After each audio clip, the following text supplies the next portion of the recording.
Oh, easy there, VRT. Easy. Easy. You know, you don't have to put me on the deck. The old sailor's voice echoed around the port, but it wasn't a sailor. It was a rusty red dockyard diesel slowly being lowered onto the ship's hull, resisting as much as he could, which he was an engine, so he couldn't. Stop shaking, I'll drop you in the ocean. No need to do that. The old dockyard crane lowered him onto the hull, and he was soon attached by big, strong chains. The dock workers were extra careful with chains nowadays. They didn't want to have another accident. Alright, I'm on deck. Okay, it's just the open ocean ahead of me, and nothing to fear. The engine on board was named Salty, and though he talked a big game of the ocean, he never quite had ever experienced it, and of course was now experiencing nerves. But his friends by the dockside had come to cheer him on and wish him good luck. Now remember, Salty, you're to take care of some trains on the main line for a few days while the docks isn't so busy. And then after that, you'll come home. Have a good trip. Yarg, Captain. I guess I be ready. You better be ready, 'cause I'm not lifting you back on the rails. You're heavy enough as it is. Cranky. Getting old there, you see. Cranky, the old dockside crane, didn't make any response. He just turned away angrily, making a loud cranking noise, as always. As Salty prepared himself for the voyage, two men stood in front of him. One of them he immediately recognized as the ship's captain. He was a tall, rugged fellow, his clothes slightly disheveled, but he had an angry stare on his face, staring as if he hated the ship, hated the ocean, and hated everyone else around him. Beside him stood a thin, wiry man, fairly nervous. Salty assumed correctly that this was the first mate. Hello there. You're Salty. I've seen you a few times in port. It's actually my first travel too. I'm kind of interning with the ship. You know, just a quick trip to the mainland and back, that's all. There'll be no chatter on my boat, bellowed the captain. The two jumped and stared. You are to do your jobs first, mate. Make your way below deck. Aye, aye, Captain. The captain stared at him with one eye raised, and then walked away to his post. Salty sighed. Well, at least the morning be beautiful. Salty stared out. It was a beautiful red sky, covering the entire horizon and blanketing everything around him in a golden goodness. Then Salty remembered.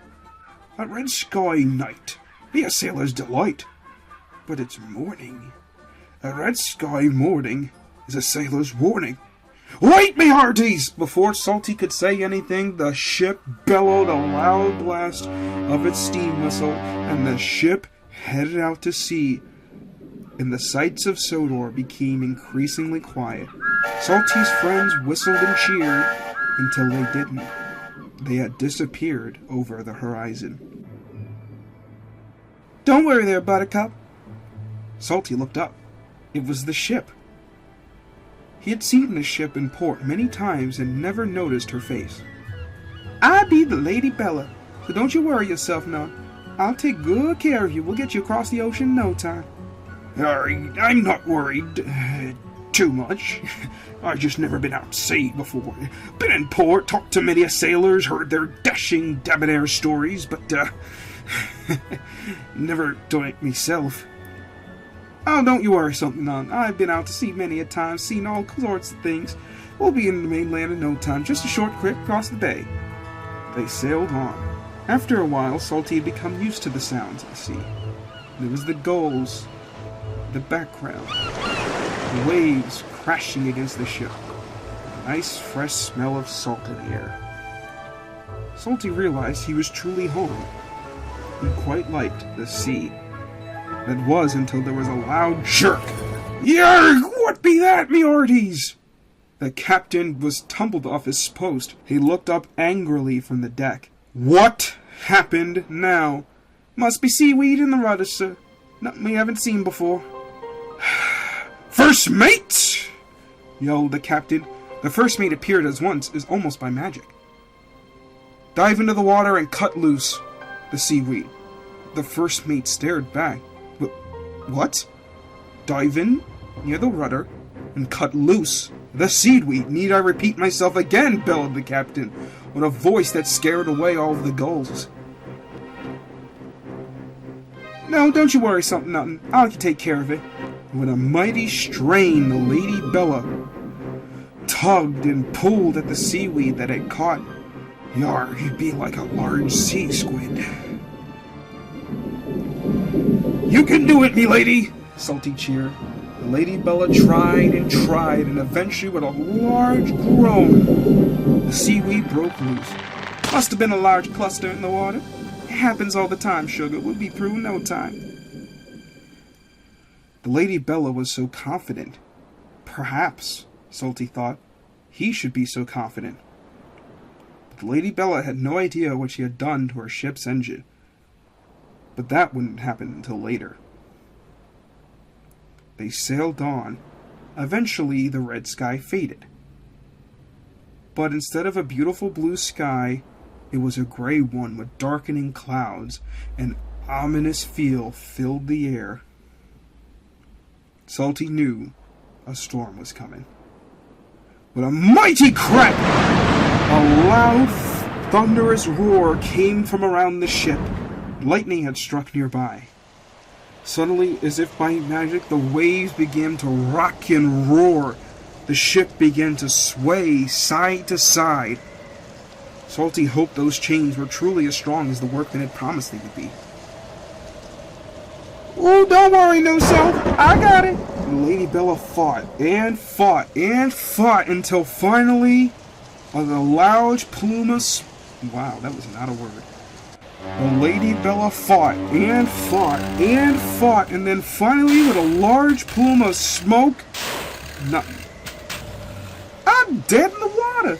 Oh, I knew my engine needed to be fixed. It's that stupid seaweed that did me in, it is. The engine had failed, and now, with no motive power, they were stranded at sea in the middle of a storm. The first mate popped up. It's only if he had some sort of generator to power the ship. Anything, Salty thought. Use me as a generator, me hearties.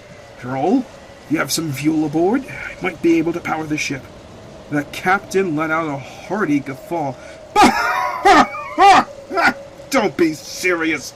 We'd be sooner off better just sailing with the waves. It was then a mighty one rocked the ship. I do declare we should not be sitting out in these still waters. We should at least be trying to call for help. With your engine down as well, though, we'll need some sort of power to power your radios and... Fine. Power up the diesel. I don't care anymore. The captain disappeared, almost as if he didn't want to associate with what he thought was an upcoming disaster. Now, is this something that could likely happen? Probably not. But somehow, some way, the crew found the right materials and tools to somehow prepare Salty as if he was a generator. His driver, which had been sitting below deck and slowly becoming seasick, and a little annoyed that now he had to go back to work, grew ready to turn Salty on. Right, start me up, me hearty! With a loud roar, Salty's engine started. At first, there was nothing. Then was the guffaw of the captain again. And then, with a mighty roar, the Lady Bella began to sail. Salty was now sailing this ship, and was completely responsible for this power. The waves seemed to fight the Lady Bella, but Salty would fight back. Hard to stern! Hard to stern! Ha ha ha! You won't sink this old sailor Har har har! You won't sink this old sailor yet! It was as if Salty was doing it naturally. No one knew how Salty knew the way, but somehow he was steering this ship through the storm. And it seemed as if the storm clouds were lightening. Oh, good, declared the Lady Bella. The storm's pulling away. Now we'll have a better chance of making it into port. But instead of the storm pulling away, as the clouds lightened, they got lower. Thick white clouds now sat ahead of the ship. They were in the middle of a dense fog. here. Now what? Salty stared out over the open ocean. There was nothing to see in any direction. Well, if we go into port too fast, we'll run aground and we'll be sunk. I might have an idea. So then Salty blared his horn as loud as he could. We'll sail on. Hopefully we'll get a response back. Sort of an echolocation type thing. And he blared his horn again, and the ship sailed on. The Lady Bella joined, and the two created this beautiful cacophony of sound cascading over the ocean. They soon began to hear a foghorn. We must be getting close to shore. Then Salty looked up. He could see seagulls again. We're definitely close to shore now. The seagulls, they don't fly out too far from land. That be the mainland ho! And through the thickening fog, Salty could see the port. They now were arriving. They had reached the mainland.